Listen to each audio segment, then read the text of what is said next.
अस्सलाम वालेकुम, I am Iqra Nafees, I am clinical psychologist. हमारे पास क्लिनिक पे बहुत ज़्यादा वालिदैन जब अपने बच्चों के मशवरे के लिए हमारे पास आते हैं तो वो हमसे डिस्कस करते हैं कि हमारे बच्चे को ये प्रॉब्लम है या इसने बचपन से ही ऐसा करना स्टार्ट किया है। तो हम बात करेंगे पेरेंटिंग स्टाइल के बारे में। क्या बच्चे को ये प्रॉब्लम पहले से ही थी या इसने इन्वायरमेंटल फैक्टर से सीखा है या इस बच्चे ने ये चीज़ें हमसे लर्न की हैं। हम बात करेंगे पेरेंटिंग स्टाइल के बारे में। आप अपने बच्चों की परवरिश किस स्टाइल से कर रहे हैं, आप कौन से पेरेंट्स हैं। अथॉरिटेरियन पेरेंट्स, हमारे पास कुछ पेरेंटिंग स्टाइल्स हैं जिनको हम डिस्कस करेंगे। अथॉरिटेरियन पेरेंट्स ये जो होते हैं बहुत ज़्यादा सख्त मिजाज के होते हैं, कम मोहब्बत करते हैं और बहुत ज़्यादा अपनी तरफ से वो डिसिप्लिन्ड चीज़ों को और बच्चों को डरा के और उन पे अपना हुक्म लागू कर देने वाले होते हैं। इसके नतीजे में क्या होता है कि बच्चा अपना एतमाद खो देता है, उसमें सेल्फ कॉन्फिडेंस बिल्कुल भी नहीं रहता। जब बच्चा ऑल टाइम अपने वालिदैन की वजह से डरा हुआ रहता है तो वो अपनी कोई भी प्रॉब्लम्स घर की हैं या उसके साथ स्कूल में प्रॉब्लम हुई है या किसी ने भी उस बच्चे के साथ प्रॉब्लम की है, तो इतने सख्त मिजाज के जब वालिदैन होते हैं तो बच्चा अपनी प्रॉब्लम कभी भी उनके साथ शेयर नहीं कर पाता। बच्चे का बहुत ज़्यादा कॉन्फिडेंस लो हो जाता है। सेकंड नंबर पे आता है अथॉरिटेटिव पेरेंट्स। इसमें क्या होता है कि वालिदैन आज़ादाना माहौल में, बहुत आज़ाद माहौल में बच्चों को लेकर चल रहे होते हैं और उनकी परवरिश करते हैं। वालिदैन असूल पसंद तो ज़रूर होते हैं लेकिन वो नरमी के साथ बच्चे की राय को भी समझते हैं और बच्चे के साथ अपनी राय भी शामिल करते हैं और बच्चे की जो इम्पोर्टेंस होती है या कोई उसकी जो मर्ज़ी होती है उसको भी इम्पोर्टेंस दी जाती है। मीन्स के वालिदैन अपनी राय भी और बच्चों की राय भी लेकर चल रहे होते हैं और बैलेंस तरीके से वो अपने बच्चों की परवरिश करते हैं।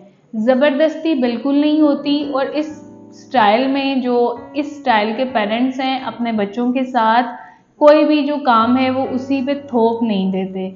इसके नतीजे में क्या होता है कि बच्चा पुरइत्माद रहता है, अपना कॉन्फिडेंस वो बैलेंस रखता है और हर काम को, बाहर का काम है, स्कूल है या कोई भी आपकी जो चीज़ें हैं उसको पुरइत्माद और बहुत कॉन्फिडेंट तरीके से वो कर रहा होता है और बच्चा इस माहौल में अपनी लाइफ को हैप्पीली और बहुत इंजॉय कर रहा होता है। थर्ड पे आ जाता है निग्लेक्टफुल पेरेंट्स। ये लापरवाह वालिदैन होते हैं जो अपने बच्चों को बिल्कुल लापरवाही से लेकर चल रहे होते हैं।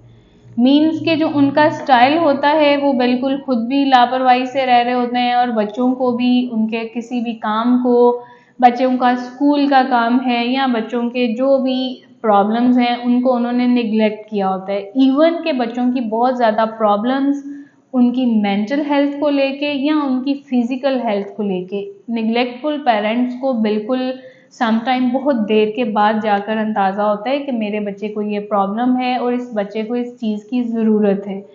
इसके नतीजे में क्या होता है कि बच्चा बहुत ज़्यादा हसास हो जाता है, इवन के एहसास से कमतरी का शिकार हो जाता है।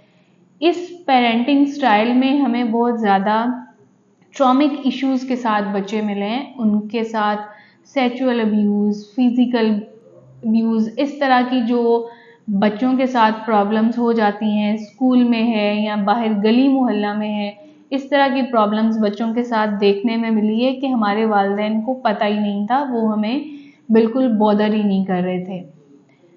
नंबर फोर्थ पे आ जाता है permissive parents. Permissive parenting style में वालिदैन बच्चों के साथ बेहद लाड प्यार से चीज़ों को लेकर चलते हैं, आज़ादी के साथ, और बहुत ज़्यादा इन लोगों ने अपने बच्चों को आज़ादी दी होती है। इवन के समटाइम जो बच्चों का दिल कर रहा होता है वो वही काम करते हैं जिसमें वो इंटरेस्टेड हैं या वो अपनी मर्ज़ी से ही चीज़ों को लेके चल रहे होते हैं। हर बात में बच्चा अपनी मर्ज़ी कर लेता है, उसका ज़िंदगी का कोई भी फैसला है या कोई भी अपनी सब्जेक्ट को चूज़ करना चाह रहा है। इवन कि अगर बच्चे को अच्छे बुरे की भी पहचान नहीं होती तो इस पेरेंटिंग स्टाइल में बच्चा फिर भी अपनी मर्जी कर रहा होता है। तो इसकी प्रॉब्लम ये आ जाती है कि बच्चा बहुत ज़्यादा ज़िद्दी हो जाता है और उसका एक बिहेवियर बन जाता है कि मेरी ये मर्जी है और मैं यही करना चाहूँगा, क्योंकि मैंने लास्ट टाइम भी ऐसे ही किया था और अब भी मैं इसी तरीके से चलूँगा। तो इसमें क्या होता है, बच्चा आपके कंट्रोल में नहीं रहता।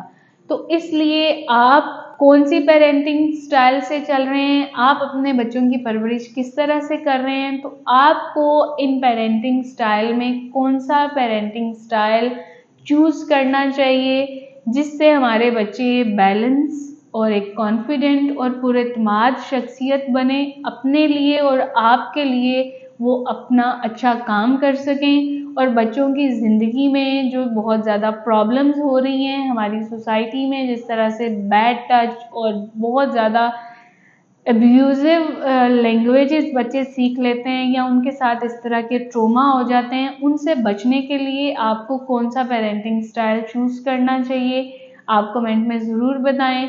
स्टे ट्यून, स्टे ब्लेस्ड, अल्लाह।